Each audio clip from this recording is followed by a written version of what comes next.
Hi hello friends, എല്ലാവർക്കും നമ്മുടെ അടുത്ത ആഴ്ചയിലെ നമ്മുടെ മഴ തോരും മുമ്പ് പരമ്പരയുടെ കുറച്ച് നല്ല വിശേഷങ്ങളൊക്കെ കേട്ട് നോക്കിയാലോ. നമ്മുടെ വീഡിയോസ് ഒക്കെ കേൾക്കാൻ ഒരുപാട് ഇഷ്ടമാണെങ്കിലേ ഒന്ന് ലൈക്ക് ചെയ്യാനും ഹൈപ്പ് ചെയ്യാനും മറന്നു പോകണ്ട കേട്ടോ. ഒപ്പം നമ്മുടെ ചാനൽ ആദ്യമായിട്ടാണ് കാണുന്നതെങ്കിൽ ഒന്ന് സബ്സ്ക്രൈബ് ചെയ്തൂടെ സപ്പോർട്ട് ചെയ്യാം. അങ്ങനെ നമ്മുടെ അലീനയുടെ പുതിയ വിശേഷങ്ങൾ എന്തൊക്കെയാണെന്ന് നോക്കാം. അലീന മൊത്തത്തില് കുളത്തൂപ്പുടെ വീട് മൊത്തത്തിലൊരു അഴിച്ചുപണി തന്നെ നടത്തുകയാണ് കേട്ടോ. കാരണം തന്റെ പപ്പയുടെ ഓർഡർ കിട്ടിക്കഴിഞ്ഞു. ഇനിയിപ്പോ പൗലോസിനും നമ്മുടെ ബൈജുവിനും വിനോദിനും ഒക്കെ വല്ലാത്തൊരു ക്ഷീണമൊക്കെ ഉണ്ടാവാൻ സാധ്യതയുണ്ട്. കാരണം ഇനി ഭരണം അലീനയുടെ കയ്യിലാണ്. അപ്പൊ അതിന്റെ വിശേഷങ്ങളിലോട്ടാണ് നമ്മൾ പോകുന്നത്. പിന്നെ അത് മാത്രമല്ല, നമ്മുടെ അലീനയുടെ പപ്പയുടെ ഭാര്യയായ എൽസമ്മയെ ആദ്യമായിട്ട് കാണാൻ പോകുന്ന സീനൊക്കെ ഇനി വരുന്ന ആഴ്ചയിലൊക്കെ ആയിട്ട് വരും മിക്കവാറും. അഥവാ ചിലപ്പോൾ ഈ ആഴ്ച അല്ലെങ്കിൽ കുറച്ച് അടുത്ത ആഴ്ച. അപ്പൊ നമ്മൾ അതിനെ ബേസ് ചെയ്തിട്ടുള്ള ഒരു ഇന്റർവ്യൂ ആണ് പറയാൻ പോകുന്നത്.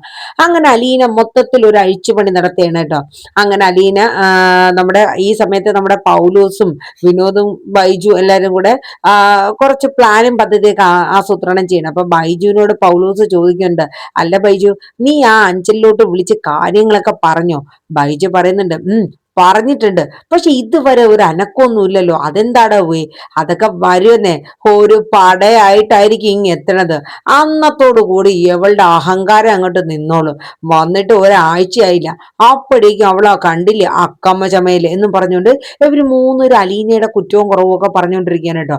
ഈ സമയത്ത് നമ്മുടെ പൗലോസിന്റെ അടുത്ത് നമ്മുടെ വിനോദ് പറയുന്നുണ്ട്, അതെ പൗലോസായിട്ട് ഒന്ന് ശ്രദ്ധിച്ചോ, കാരണം ഇനിയിപ്പൊ മേൽനോട്ടം മൊത്തം അവളായിരിക്കും വഹിക്കണത്.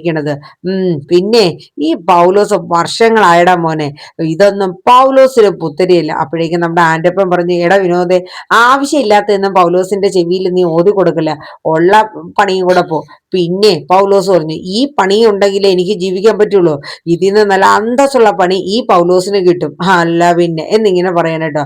അപ്പം വിനോദ് പറഞ്ഞു, അല്ല പൗലോസ് ഏട്ടൻ പറഞ്ഞില്ലേ സാധനം മേടിക്കാൻ പോണെന്ന്, വാ നമുക്ക് ഈ സാധനം മേടിക്കാൻ പോവാം. അങ്ങനെ അവര് രണ്ടുപേരും കൂടെ ഒക്കെ ആയിട്ട് വീട്ടിലത്തേക്ക് വേണ്ട പലചരക്ക് സാധനങ്ങളൊക്കെ പോയി സ്ഥിരം വാങ്ങണ കടയിൽ പോയി വാങ്ങുകയാണ്. അരിയും പഞ്ചസാരയും അങ്ങനെ വേണ്ടുന്ന സാധനങ്ങളൊക്കെ. അങ്ങനെ അതൊക്കെ മേടിച്ചുകൊണ്ട് അവര് വീട്ടിൽ വന്നു. കുറച്ച് കഴിഞ്ഞപ്പോഴേക്കും നമ്മുടെ അലീന അടുക്കളയിലോട്ട് വരെയാണ്. അപ്പം വീട്ടിലത്തേക്ക് വേണ്ടുന്ന കുറച്ച് പലചരക്ക് സാധനങ്ങളൊക്കെ മേടിച്ചിട്ടുണ്ട്. അപ്പൊ അലീന ചോദിച്ചു, അല്ല പൗലോസ് ഏട്ടാ, ഇന്ന് വീട്ടിലത്തേക്കൊക്കെ എന്തേ സാധനങ്ങൾ മേടിച്ചു? ആ മേടിച്ചു കുഞ്ഞെന്ന് പറഞ്ഞു. എന്തൊക്കെയാ മേടിച്ച്? അത് അരിയും പഞ്ചസാരയും കുറച്ച് അല്ലാത്ത സാധനങ്ങള്. ഓ, ഇവിടെ എങ്ങനെയാ, ആഴ്ചയിലാണോ പോയി സാധനം എടുക്കണേ അതോ മാസത്തിൽ എടുക്കോ പൗലോസ് ഏട്ടാ? അങ്ങനെയൊന്നുമില്ല, സാധനങ്ങൾ തീരുന്നതനുസരിച്ച് മിക്കവാറും ആഴ്ചയിൽ തന്നെയായിരിക്കും. ആണോ? ഇന്ന് എന്തൊക്കെയാ മേടിച്ചത്? ഇന്ന് കുറച്ച് അരിയും പഞ്ചസാരയും അങ്ങനെയുള്ള അല്ലറ ചില്ലറ സാധനങ്ങളാ. ആണോ? ബില്ല് ഇല്ലേ? അപ്പൊ പറഞ്ഞു, അല്ല ഞങ്ങൾ പറ്റാ മേടിക്കണത്, എന്നിട്ട് പൈസ മാസം തോറും അങ്ങോട്ട് കൊടുക്കും. ഓ അങ്ങനെ. അപ്പൊ ഇവിടത്തെ പറ്റ് ബുക്ക് ഉണ്ടോ? അത് ഇവിടെ എഴുതി വെക്കുവോ? പറ്റ് ബുക്കൊക്കെ കടക്കാരന്റെ ഇല്ല. അല്ല അപ്പൊ നമ്മൾ എങ്ങനെ നോട്ട് ചെയ്ത് വെക്കണത്? അയാൾ ചിലപ്പോ കൂടുതലും കുറവൊക്കെ എഴുതി വെച്ചാലോ, നമ്മുടെ ഒരു കണക്ക് വേണ്ടേ? അത് ഇവിടെ ഒരു ബുക്ക് ഉണ്ട്, ഇവിടെ എങ്ങാനും ഉണ്ടെന്ന് തോന്നുന്നു എന്നിങ്ങനെ പൗലോസ് ഒരു ഒഴുക്കം മട്ടിൽ പറയണ. അലീനയ്ക്ക് മനസ്സിലായി എല്ലാത്തിലും എന്തായാലും വെട്ടിപ്പും തട്ടിപ്പും കാണും എന്നുള്ള കാര്യം ഉറപ്പാണല്ലോ. അങ്ങനെ അലീന ആ ബുക്ക് എടുത്ത് കൊടുക്കാൻ പറയണം. അങ്ങനെ പൗലോസ് ആ ബുക്ക് എടുത്ത് കൊടുക്കുകയാണ്. അല്ല, ഇന്ന് മേടിച്ച സാധനങ്ങളുടെ കണക്കൊന്നും എഴുതിയിട്ടില്ലല്ലോ ഇതില്. അത് പിന്നെ കുഞ്ഞ് ഇന്ന് ബുക്ക് കൊണ്ടുപോകാൻ മറന്നുപോയി. അതെയോ? അപ്പോ 3 ദിവസം മുന്നേ സാധനങ്ങൾ മേടിച്ചിട്ടുണ്ടോ? അപ്പൊ അതില് അരി 30 കിലോ മേടിച്ചിട്ടുണ്ട്. അല്ല അപ്പൊ ഇതെന്തോരം അരിയുണ്ട് ഇന്ന് കൊണ്ടുവന്നത്? അത് 50 കിലോ. അപ്പൊ അരി തീർന്നായിരുന്നോ? 3 ദിവസം മുന്നേല്ലേ 30 കിലോ മേടിച്ചത്. അത് കഴിയാറായി. 30 കിലോ അരിയോ? അതിനാകെ ഇവിടെ എന്തോരം നമ്മൾ ആഹാരം ഉണ്ടാക്കണം, നമ്മളാകെ ഈ കുറച്ചു പേരല്ലേ ഉള്ളൂ. പട്ടികൾക്കുള്ള ഫുഡാണെങ്കിൽ അതുങ്ങൾക്ക് വേറെ ഫുഡാ. പിന്നെ നമ്മൾ മനുഷ്യർ ഇതാരപ്പ ഇത്രയും ഫുഡ് തിന്നണം? അങ്ങനെ അലീന നേരെ ചെന്നിട്ട് ആ അരി ഇട്ടേക്കുന്ന ടിന്നൊക്കെ തുറന്നു നോക്കണം കേട്ടോ. അപ്പോഴേക്കും അതിലാകെ ഒരു 2-3 കിലോ കൂടി പോയാൽ ഉണ്ടാകും. എന്നാൽ ഇതൊരു അതിശയമാണല്ലോ, ഇത്രയും അരി പെട്ടെന്ന് തീർന്നത്. എന്നിട്ട് അലീന ഈ ഇന്ന് കൊണ്ടുവന്ന 50 കിലോ അരി നോക്കിയിട്ട് അതൊരു 50 കിലോയുടെ മതിപ്പില്ല. അലീന ഇത് ആദ്യമായിട്ട് വല്ലതും ആണോ? ഇതിനു മുന്നേ അലീന എന്തോരം അരിയും സാധനങ്ങളും ചുമക്കും എടുക്കുകയൊക്കെ ചെയ്തിട്ടുള്ള ആളാ. കാരണം നെടുമ്പുരയ്ക്കലായിരുന്നപ്പോഴും അങ്ങനെ, പിന്നെ ഓർഫനേജിലാണെങ്കിലും സാധനങ്ങളൊക്കെ കൊണ്ടുവരുമ്പോ അതിന്റെ തൂക്കവും കാര്യങ്ങളൊക്കെ അലീനയ്ക്ക് കണ്ടും കേട്ടും ഒരു പരിചയമുണ്ട്. അപ്പൊ ആ ഒരു ഇതില് അലീനയ്ക്ക് അറിയാം ഇതിൽ എന്തോ ഒരു കള്ളത്തരം ഉണ്ട്. അപ്പൊ അലീന പറഞ്ഞു, പൗലോസേട്ടാ, അതെ നമുക്ക് ഈ സാധനം ഇരിക്കുന്നതിന്റെ അരിയുടെ അളവിന്റെ തൂക്കത്തിൽ അത്ര പന്തി തോന്നല്ല. അപ്പോഴേക്കും നമ്മുടെ ഔത കുട്ടിച്ചായൻ അടുക്കളയിലോട്ട് വരേണ്. അല്ല എന്നടി ചിന്നമ്മ നിനക്ക് ഇവിടെ പണി? ഒന്നുമില്ല അപ്പച്ച, ഇന്ന് കുറച്ച് സാധനങ്ങളൊക്കെ ഇവര് മേടിച്ചോണ്ട് വന്നായിരുന്നു, അതൊക്കെ ഞാൻ വെറുതെ ഇങ്ങനെ നോക്കിയായിരുന്നു. അതെ, വല്യപ്പച്ചന് വണ്ടി ഓടിക്കാറിയോ? ആ, പിന്നെ അല്ലാണ്ട്. അതെ, നമുക്കേ ഒരു കാര്യം ചെയ്യാം. അതെ പൗലോസേട്ടാ, ഈ സാധനങ്ങളൊക്കെ ഒന്ന് വണ്ടിയിലോട്ട് എടുത്ത് വെക്കാൻ പറയാം. അല്ല കുഞ്ഞ്, അതെന്തിനാ? അതെ, ഈ സാധനത്തില് ആ കടക്കാരൻ എന്തോ തട്ടിപ്പ് നടത്തിയിട്ടുണ്ട്. ഇത് 50 കിലോ ഇല്ലാന്നേ, നമുക്കിത് ആ കടയിൽ തന്നെ കൊണ്ടുപോയി തൂക്കി നോക്കണോന്ന് പറയണ്. അപ്പോഴേക്കും പൗലോസും നമ്മുടെ വിനോദൊക്കെ മുഖത്തോട് മുഖം നോക്കിയാണ്, ഒരു കള്ളത്തരം പോലെ. അപ്പോഴേക്കും നമ്മുടെ അതോ കുട്ടിച്ചാൻ പറഞ്ഞു, എന്താടാ കൊച്ചു പറഞ്ഞ കേട്ടില്ലേ, ഇതൊക്കെ എടുത്ത് എന്റെ കാറിലോട്ട് വെക്ക്, നമുക്കിത് കൊണ്ട് കടയിലൊന്ന് തൂക്കി നോക്കണം. അവൻ അത്ര അഹമ്മതിയോ? പറ്റിക്കലാണോ അവന്റെ പണി? അങ്ങനെ പൗലോസും വിനോദും കൂടെ സാധനങ്ങളൊക്കെ എടുത്ത് കാറിലോട്ട് വെക്കുകയാണ്. എന്നിട്ട് നേരെ വിടുകയാണ് വണ്ടി. എങ്ങോട്ട്? ഈ മേടിച്ച കടയില്. അവിടെ കൊണ്ടുവന്നിട്ട് ഈ സാധനങ്ങൾ എടുത്ത് തൂക്കുന്നിടത്ത് വെച്ച് തൂക്കി നോക്കിയപ്പോ നല്ല അരിക്ക് തൂക്കം കുറവുണ്ട്, പകുതി പോലും ഇല്ല. അപ്പൊ അലീന ചോദിച്ചു, അല്ല ഏട്ടാ, 50 കിലോ അരിയാണ് കൊടുത്തു വിട്ടതെന്നാണല്ലോ പൗലോസ് ഏട്ടൻ പറഞ്ഞത്, ഇതിപ്പോ ഇത്രയല്ലേ ഉള്ളൂ? അല്ല, ഇവിടെ നിന്ന് ഞാൻ കൊടുത്തു വിട്ടത് 50 കിലോ, ഇനി അവിടെ എത്തിയപ്പോ എത്രയാന്നുള്ളത് എനിക്കറിയില്ല എന്ന് കടക്കാരൻ പറഞ്ഞു. അതെന്താ അങ്ങനെ? അതേ കുഞ്ഞേ, ഇവിടുന്ന് ഈ ലിസ്റ്റ് പ്രകാരം പഞ്ചസാര 5 കിലോ ഒക്കെ തന്നെയാണ് കൊടുത്തു വിട്ടേക്കണത്. തൂക്കം കുറഞ്ഞത് ചിലപ്പോ മാറ്റി എങ്ങാനും വെച്ചിട്ടുണ്ടാവും, അതായിരിക്കും. അങ്ങനെ മാറ്റി വെച്ചോ എന്ന് പൗലോസിന്റെ അടുത്ത് നമ്മുടെ അലീന ചോദിക്കുന്നു. ഞാനൊന്നും മാറ്റില്ല, ഇവിടുന്ന് തന്നത് അങ്ങനെ തന്നെ കൊണ്ടുവച്ചു, അപ്പോഴേക്ക് കുഞ്ഞു അടുക്കളയിൽ വന്നില്ലേ എന്ന് പറയണ്.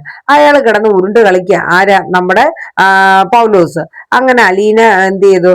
എന്തോ തിരിമറി ഉണ്ടല്ലോ. അങ്ങനെ അലീന തൊട്ടപ്പുറത്തേക്കുള്ള കടകളിൽ അരിയുടെയൊക്കെ വില ചോദിച്ചപ്പോഴത്തേക്ക് ഇവിടെ ഭയങ്കര റേറ്റ് ആണ് ഇയാളുടെ കടയില്. അപ്പൊ അലീന വന്നിട്ട് ചോദിച്ചു, അല്ല ഏട്ടാ, ഇത് ഇത്തിരി അന്യായ റേറ്റ് ആണല്ലോ കിലോ വിലയ്ക്ക്, ഇതെന്താ ഈ കടയിൽ മാത്രം അങ്ങനെ? അപ്പുറത്തുള്ള 2-3 കടകളിലും ഒരേ വിലയാണ്, ഈ കടയിൽ ഇത്രയും കൂടുതൽ, ഇതെന്ത് ന്യായ? അപ്പൊ പറഞ്ഞു, അതെ, ഈ കടയിൽ അങ്ങനെയാ, സാധനം വേണമെങ്കിൽ എടുത്താൽ മതി എന്നുള്ള ചട്ടമാണ് അയാൾക്ക് അങ്ങോട്ട് ദേഷ്യം വരെയാണ്. കാരണം ഇത്രയും നല്ല രീതിക്ക് ഒരു വീട്ടിൽ അത്യാവശ്യം കച്ചവടം കിട്ടുന്ന കടയാണ്, ഒറ്റയടിക്ക് അത് തട്ടിത്തെറിപ്പിക്കാനുള്ള ഒരു പ്ലാൻ അയാൾക്ക്. കാരണം അയാൾക്ക് കിട്ടിക്കൊണ്ടിരുന്നത് നിൽക്കാൻ വേണ്ടിയിട്ടായിരിക്കും, അല്ലാണ്ട് ഇപ്പൊ എന്താ പറയണേ. അങ്ങനെ അലീനെ തർക്കിക്കുകയാണ്. അതെ, ഇത്രയൊക്കെ ഇങ്ങനെ വെട്ടിച്ചും തട്ടിച്ചും ഉണ്ടാക്കണം എന്തിനായിട്ടാ? ഒരു ന്യായമായ മിതമായ വില ഇട്ട് സാധനങ്ങൾ വിറ്റൂടെ? ഇത് എന്തോരു വിലയായിട്ട് ഇങ്ങനെ കൂട്ടിയെന്നൊക്കെ പറഞ്ഞ് അലീനെ തട്ടി കയറിയാണ് കേട്ടോ. അത് കഴിഞ്ഞിട്ട് പൗലോസ് ഏട്ടന്റെ അടുത്ത് പറയും, പൗലോസ് ഏട്ടാ, ഈ സാധനങ്ങളൊക്കെ തിരിച്ചെടുത്ത് അങ്ങോട്ട് വെക്കെന്ന് പറയും. അങ്ങനെ അവര് എല്ലാ സാധനങ്ങളും തിരിച്ചെടുത്ത് വെക്കുകയാണ്. അങ്ങനെ വീട്ടിലെത്തിയിട്ട് എല്ലാം നേരെ അടുക്കള എടുത്തോണ്ട് പോവാണ്. അപ്പൊ നമ്മുടെ അവതക്കൂട്ടി ചായം പറയും, എടാ, നീയൊക്കെ ആള് കൊള്ളാലേടാ പോയി, എന്തോരോ വർഷങ്ങളായിട്ട് ഈ തട്ടിപ്പും വെട്ടിപ്പും അപ്പൊ നീയൊക്കെ നടത്തണുണ്ട്. ഇന്ന് എന്റെ കൊച്ച് കണ്ടുപിടിച്ചില്ലായിരുന്നെങ്കിൽ ഇത് എന്നെയല്ലേ മുന്നോട്ട് പൊക്കോണ്ടിരിക്കുന്നത് എന്നിങ്ങനെ നമ്മുടെ അവധ കുട്ടിച്ചായൻ പറഞ്ഞു. പൗലോസും വിനോദും ഒക്കെ തല കുടിച്ച് നിൽക്കണ്. അപ്പൊ ആൻ്റപ്പം വന്നു. അപ്പോഴേ നമ്മുടെ പൗലോസിനോട് ചോദിച്ചു, അല്ല, ഇത് എത്ര നാളായേട്ടാ എന്ന് അലീന ചോദിക്കണ്. അപ്പോൾ അല്ല, ഈ തിരുമറിയേ. അപ്പൊ പറഞ്ഞു, അവരൊന്നും മിണ്ടാണ്ടൊക്കെ നിന്നേണ്. ഒടുവില് പൗലോസിന് സമ്മതിക്കേണ്ടി വരികയാണ്. അതായത് പലചരക്ക് കടയിൽ നിന്ന് കൊണ്ടുവരുന്ന സാധനങ്ങള് പിന്നെ ഇവര് തിരിമറി നടത്തി വിൽക്കും. വിറ്റിട്ട് കിട്ടുന്ന 10, 15, 20 കിട്ടുന്നതിന് ഇവര് 3 ഈക്വൽ ആയിട്ട് എടുക്കും. അങ്ങനെ ആ സത്യങ്ങള് പൗലോസ് നമ്മുടെ അലീനയോട് പറയണേട്ടോ. അലീനയ്ക്ക് ദേഷ്യം പറയണ. അവതോ കുട്ടി ചൈനുണ്ട്. അപ്പം അലീന പറഞ്ഞു, അതെ, ഇത് ഇന്ന ഒരു ദിവസം കൊണ്ട് ഞാൻ ഇവിടെ നിർത്താൻ പോവേണ്. ഇനി മേലിൽ ഇങ്ങനെ അനാവശ്യമായിട്ട് എന്റെ പപ്പയുടെ പണം കളയാൻ ഞാൻ സമ്മതിക്കുകയില്ല, ഞാൻ അതിന് കൂട്ട് നിൽക്കത്തുമില്ല. അതുകൊണ്ട് ഇത് ഇന്നത്തോളം കൊണ്ട് അവസാനിപ്പിച്ചോണം. എന്തായാലും ഈ ഒരു പ്രാവശ്യത്തേക്ക് ഞാൻ എന്റെ പപ്പയോട് പറയണില്ല എന്ന് പറഞ്ഞിട്ട് അലീന കയറി പോവേനട്ടോ. പൗലോസിന് മുഖത്തടിയേറ്റണക്കായി എന്ന് വെച്ചാൽ നാണം കിട്ടും, വല്ലാത്ത ഒരു ബുദ്ധിമുട്ടായിപ്പോയി. പൗലോസ് പതുക്കെ പറയണേ, ഞാൻ 2-3 ദിവസത്തേക്ക് ഒന്ന് വീട്ടിൽ പോവാം, വീട്ടിൽ പോയിട്ട് വരാം, മനസ്സിനൊരു സമാധാനം ഇല്ല എന്നൊരു മട്ടില് പൗലോസ് ഡയലോഗ് അടിക്കാണ്. അങ്ങനെ പൗലോസ് പതുക്കെ 2-3 ദിവസമായിട്ട് ലീവ് എടുത്ത് വീട്ടിൽ പോണ്. അപ്പൊ ഈ സമയം നമ്മുടെ അലീന മോളാണ് കിച്ചൺ ഭരണമൊക്കെ ഏറ്റെടുത്തേക്കുന്നത്. പപ്പയ്ക്കും വല്യപ്പച്ചനും നല്ല അടിപൊളിയായിട്ട്, നല്ല രുചിക്ക് വായിക്ക് രുചിയായിട്ട് നല്ല വിഭവങ്ങളൊക്കെ ഉണ്ടാക്കി അടിപൊളിയായിട്ട് കിച്ചണും വീടും കാര്യങ്ങളൊക്കെ കൈകാര്യം ചെയ്ത് പോകണം കേട്ടോ. അപ്പൊ വല്യപ്പച്ചൻ പറഞ്ഞു, എടി മോളെ ചിന്നമ്മേ, നിനക്ക് ഇത്രയും നന്നായിട്ടൊക്കെ കൈപ്പുണ്യം ഉണ്ടോ? അടിപൊളി ഫുഡാണല്ലോടി മോളെ, എന്തായാലും ഇത് നേരത്തെ തുടങ്ങേണ്ടതായിരുന്നു. എന്തായാലും ഇപ്പോഴെങ്കിലും നിന്റെ കൈ കൊണ്ട് ഒരു ആഹാര സാധനം ഉണ്ടാക്കി കറിയൊക്കെ ഉണ്ടാക്കി കൂട്ടാൻ ഈ വല്യപ്പച്ചനും ഭാഗ്യം കിട്ടിയല്ലോടി മോളേന്ന് നമ്മുടെ അവതക്കുട്ടി ചായനും പറയുന്നത്. സ്റ്റാൻലിക്കും വലിയ സന്തോഷം, കാരണം നല്ല ഫുഡും നല്ല ടേസ്റ്റി ആയിട്ടൊക്കെ ഉള്ള ഫുഡാണ്. ഇതേ സമയം നമ്മുടെ അഞ്ചലിന്ന് ഒരു പടയൊരുക്കം തന്നെ തയ്യാറായിട്ട് നേരെ കുളത്തൂപ്പുഴയ്ക്ക് വരെയാണ്. മറ്റാരുമല്ല, റീത്താമ്മയും ആങ്ങളമാരും എൽസമ്മയും മക്കളും ഒക്കെ ഉണ്ട്. അതിനോടൊപ്പം കുറച്ച് പള്ളിക്കാരും അയൽവക്ക നാട്ടുകാരും പാർട്ടിക്കാരും ഒക്കെ ഉണ്ട്. എല്ലാരും കൂടെ വരെയാണ്.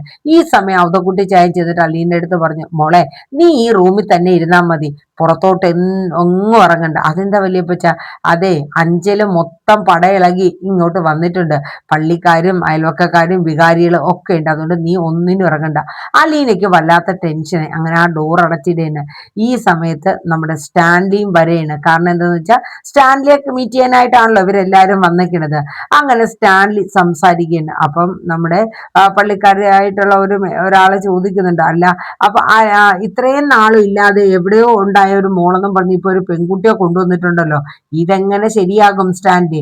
അപ്പൊ പറഞ്ഞ്, അതെ, എവിടെയോ ഉണ്ടായതാണെങ്കിലും എന്റെ ചോരയാണ് അവള്, അതുകൊണ്ട് എനിക്ക് എന്റെ മകളെ നോക്കാതിരിക്കാൻ പറ്റില്ല എന്ന് സ്റ്റാൻലി പറയണ്. ആരെന്തൊക്കെ ഇനി എന്ത് നിലപാടായിട്ട് വന്നിരുന്നാലും എന്റെ മകള് എന്റെ ഒപ്പം ഉണ്ടാകുക. അപ്പൊ നമ്മുടെ എൽസമ്മയുടെ മൂത്താങ്ങളെ ചോദിക്കണം, അല്ല ഒരു പക്ഷെ സ്റ്റാൻലിക്ക് എന്തെങ്കിലും വന്നു പോയാലേ ഈ കുട്ടികൾക്കൊക്കെ പിന്നെ ആരാ ഉള്ളത്? ഇപ്പൊ ഉള്ളത് പോലെ തന്നെ കിട്ടിക്കൊണ്ടിരിക്കും. അല്ല, ഇനി വേറെ ഇതുപോലെ ആരെങ്കിലും ഒക്കെ വീണ്ടും ഉയർത്തെഴുന്നേറ്റ് വന്നു കഴിഞ്ഞാല് അതും പണിയാണല്ലോ. സ്റ്റാൻലി മൂത്താങ്ങളെ ഒന്ന് ഇങ്ങനെ നോക്കേണ്. എന്നിട്ട് പറഞ്ഞു, അതെ, വലിയ ഒരു ഇതൊന്നും കാണിക്കാനായിട്ട് നിൽക്കണ്ട. എന്റെ വീട്, എന്റെ മകള്, എന്റെ ചോര ഞാൻ ചെലവിന് കൊടുക്കണം. നിങ്ങളുടെ ആരുടെ ഔദാര്യമോ അല്ലെങ്കിൽ നിങ്ങളുടെ വീട്ടിലൊന്നും അല്ലല്ലോ എന്റെ മകളെ കൊണ്ട് നിർത്തിയിരിക്കുന്നത്. പിന്നെ എന്റെ ഭാര്യയ്ക്കും മക്കൾക്കും ഉള്ളത് കൃത്യമായിട്ട് ഞാൻ കൊടുക്കുന്നുണ്ട്. പിന്നെ ഇവിടെ ആർക്കാണ് എന്താണ് ഒരു ബുദ്ധിമുട്ട്? അപ്പോഴേക്കും നമ്മുടെ റീതാമ്മയുടെ മൂത്ത ആങ്ങളെ പറഞ്ഞു, അല്ല, ഞങ്ങള് പറഞ്ഞത് സ്റ്റാൻലിക്ക് ഇനിയിപ്പോ ഒരു പക്ഷെ എന്തെങ്കിലും സംഭവിച്ചു പോയാൽ ഈ സ്വത്തുക്കളൊക്കെ ഇനിയിപ്പോ അലീനയുടെ പറയുന്നവളുടെ പേരിലോട്ടാവില്ലേ?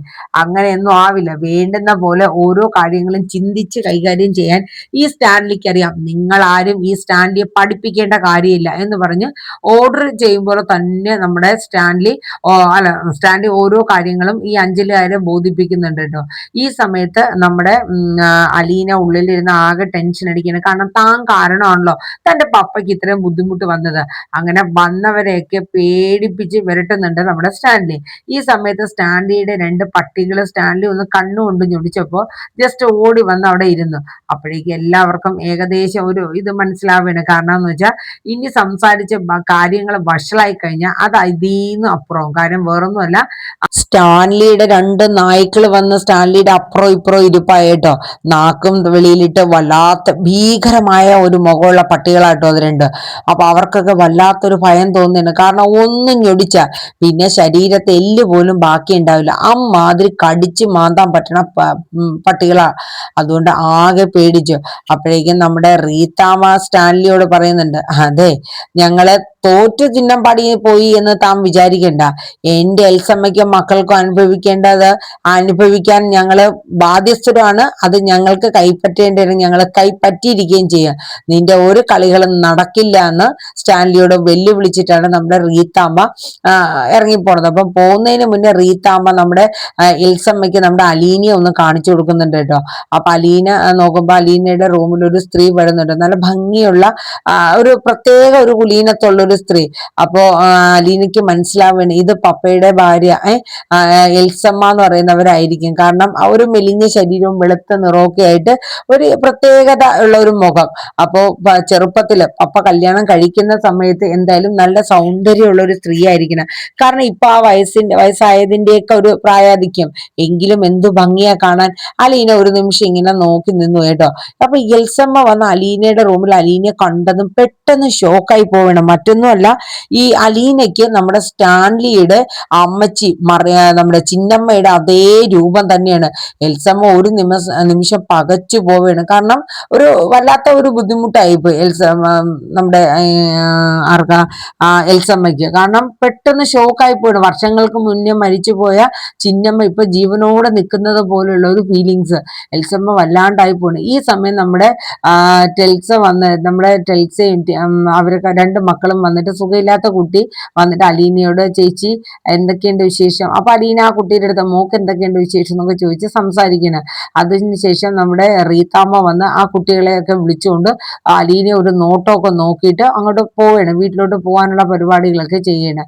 അപ്പൊ എന്തായാലും ഈ കാര്യത്തിൽ, അതായത് നമ്മുടെ അലീനയെ പുറത്തിറക്കാൻ വന്ന അഞ്ജലി ആർക്ക് ഒരു അടി തന്നെ ആവുകയാണ്. കാരണം എന്ന് വെച്ചാൽ സ്റ്റാൻലിയുടെ അടുത്ത് ഈ കളി ഒന്നും ഏക്കൂല എന്നുള്ളത് നന്നായിട്ട് അറിയാം. എങ്കിലും ഒന്ന് സ്റ്റാൻലിയെ ബോധിപ്പിക്കണം, ചോദിക്കാനും പറയാനും ആളില്ലാത്തവരല്ല എന്ന് ബോധിപ്പിക്കണം. അതായിരുന്നു നമ്മുടെ അഞ്ജലിയാരുടെ റീത്താമ്മയുടെ മെയിൻ ലക്ഷ്യം. അപ്പോ ഇതൊക്കെയാണ്. പിന്നെ ഇതിനിടയിൽ നമ്മുടെ അലീന ഇങ്ങനെ ഇരിക്കുമ്പോ പെട്ടെന്ന് സർപ്രൈസ് ആയിട്ട് ഒരാൾ അലീനയെ കാണാൻ വരേണ്ട കേട്ടോ. അലീന കാണണതും ഷോക്കായി പോവുകയാണ്. അത് മറ്റാരുമല്ല, നമ്മുടെ മണിശങ്കർ. പെട്ടെന്ന് ഒരു അപ്രതീക്ഷിതമായ ഒരു വരക്കം അലീനയുടെ അടുക്കൽ വരെയാണ്. അതായത് വേറൊന്നുമല്ല, നമ്മുടെ അലീനയെ കാണാനായിട്ട് മനു അലീനയോട് പോലും പറയാണ്ട് പെട്ടെന്ന് വരെയാണ്. അങ്ങനെ അലീനയെ കണ്ട പാടെ തന്നെ മനു നേരെ ചെന്നിട്ട് അലീനയുടെ കൈ പിടിച്ചിട്ട് ചേർത്ത് നിർത്താൻ. അലീനയ്ക്ക് പെട്ടെന്ന് ഷോക്കായി പോവാണ്. അപ്പൊ അതിന്റെ വിശേഷങ്ങളൊക്കെയാണ് ഇനി അടുത്ത ആഴ്ചയിൽ വരാൻ പോകുന്നത്. ഇതിന്റെ ഇടയിൽ നമ്മുടെ വൈജയന്തിക്ക് നല്ല 8ന്റെ പണി മക്കൾ കൊടുക്കുന്നുണ്ട്. വേറൊന്നുമല്ല, അടുക്കളയിൽ കയറിക്കൊണ്ടിരുന്ന പിള്ളേരെ ഇനി മുതൽ അടുക്കളയിൽ കയറണ്ട എന്ന് പറഞ്ഞ് പഠിച്ചാൽ മതിയെന്നും പറഞ്ഞ് നമ്മുടെ വൈജയന്തി തന്നെ ചില ചിട്ടകൾ കൊണ്ടുവന്നു. അവസാനം സർവന്റ് ഇട്ടിട്ട് പോയി കഴിഞ്ഞപ്പോഴത്തേക്ക് വൈജയന്തി ഒറ്റയ്ക്ക് കിടന്ന് അടുക്കളയിൽ നിന്ന് ഇറങ്ങേണ്ടി വന്നു. നല്ല 8ന്റെ പണി തന്നെ മക്കൾ കൊടുത്തിട്ടുണ്ട്. അപ്പൊ ഇതൊക്കെയാണ് ഏകദേശം നമ്മുടെ മടതൂരും മുംബൈയില് അടുത്ത ആഴ്ച വരാനിരിക്കുന്ന പ്രൊമോ. എല്ലാവരും നമ്മുടെ വീഡിയോസ് ഒക്കെ കേട്ട് ഇഷ്ടപ്പെടുകയാണെങ്കിൽ ഒന്ന് ലൈക്ക് ചെയ്യുക, ഹൈപ്പ് ചെയ്യുക. ഒപ്പം നമ്മുടെ ചാനൽ ആദ്യമായിട്ടാണ് കാണുന്നതെങ്കിൽ ഒന്ന് സബ്സ്ക്രൈബ് ചെയ്തൂടെ സപ്പോർട്ട് ചെയ്യുക. എല്ലാവർക്കും നല്ലൊരു ശുഭരാത്രി പറഞ്ഞുകൊണ്ട് നമ്മുടെ മടതൂരും മുംബൈ പരമ്പരയുടെ അടുത്ത ആഴ്ച നെക്സ്റ്റ് വീക്ക് പ്രൊമോ ഇവിടെ വൈൻഡപ്പ് ആവുകയാണ്. അപ്പൊ എല്ലാവർക്കും നല്ലൊരു ശുഭരാത്രി പറഞ്ഞുകൊണ്ട് നമ്മുടെ മടതൂരും മുംബൈ പരമ്പരയുടെ ഇന്ന് അടുത്ത ആഴ്ചത്തെ എപ്പിസോഡ് ഇവിടെ നിർത്തുന്നു. അപ്പൊ നമ്മള് സാന്ത്വനത്തിന്റെ ഒരു അപ്കമിങ് റിവ്യൂ ഇടുന്നുണ്ട്. നെക്സ്റ്റ് വീക്ക് പ്രൊമോ ഞാനൊരു ചെറിയ ഒരു എപ്പിസോഡ് റിവ്യൂ ഇപ്പോൾ 6 മണിക്ക് ഇട്ടിട്ടുണ്ട്. ഇനി വരാനിരിക്കുന്ന സാന്ത്വനം 2ന്റെ ഇനി വരാനിരിക്കുന്ന എപ്പിസോഡ് റിവ്യൂ ഇട്ടിട്ടുണ്ട്. കേൾക്കാത്തവരൊക്കെ ഉണ്ടെങ്കിൽ ഒന്ന് കേട്ട് സപ്പോർട്ട് ചെയ്യാം കേട്ടോ. അപ്പൊ Tata, bye bye, take care.